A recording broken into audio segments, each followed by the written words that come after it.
Thanks a million for joining us, and of course it's a fabulous night. Well, I'm absolutely delighted to be here.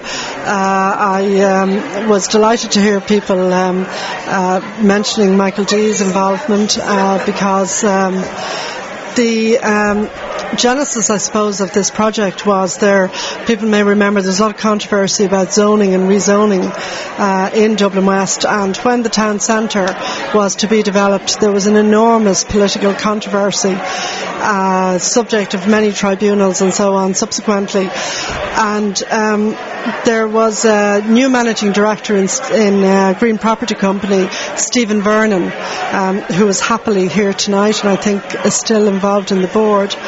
And I wrote to 20 or 30 people in Dublin West who were interested in the arts. Green Property had committed as part of their planning permission to giving some kind of space for the arts. And their original concept was a bit like Stephen's Green, of an upstairs gallery in the main shopping area. And I wasn't very happy with that. And so we hammered out a deal over a long period of time. And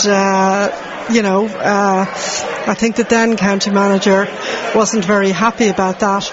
But in any event, when Stephen Vernon became the new managing director of Green Property, we got a deal.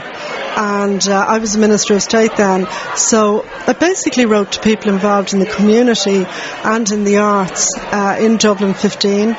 And so we met in my office, and Alan Connolly, who's still involved and who's here tonight as well, was there. And we decided we would go for an arts centre, but we would also go for a library, which was really a separate issue. And Green Property gave the land rather than a small gallery space inside in the shopping mall. So the rest is history. And it's really interesting how that one decision has such a long-lasting effect on the community.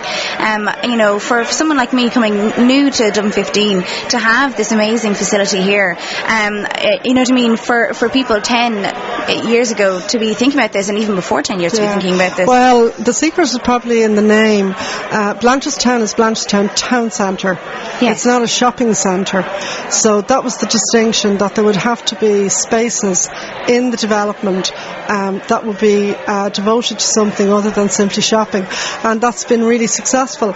And as people were saying earlier, Michael D commissioned, he came up, Michael D had an advisor called Colin O'Brien, very involved in the arts, and a theatre director, and they basically came up with a consultant, Murish McFaneel, to come and have a look and build up concept.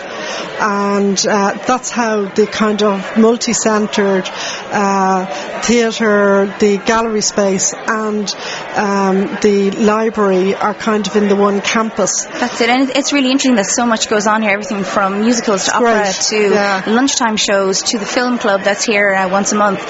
So it's all encompassing. It's amazing that it's from the young to the old as well, and that's how they've really built it. I think the nice thing is that it's now got a name in its own right among young people and in schools, and I think that's really, really helpful. And there's been a number of very good drama schools here which loads of local kids have gone to, and that's been really, really part of the message of it becoming part of the of Blanchardstown.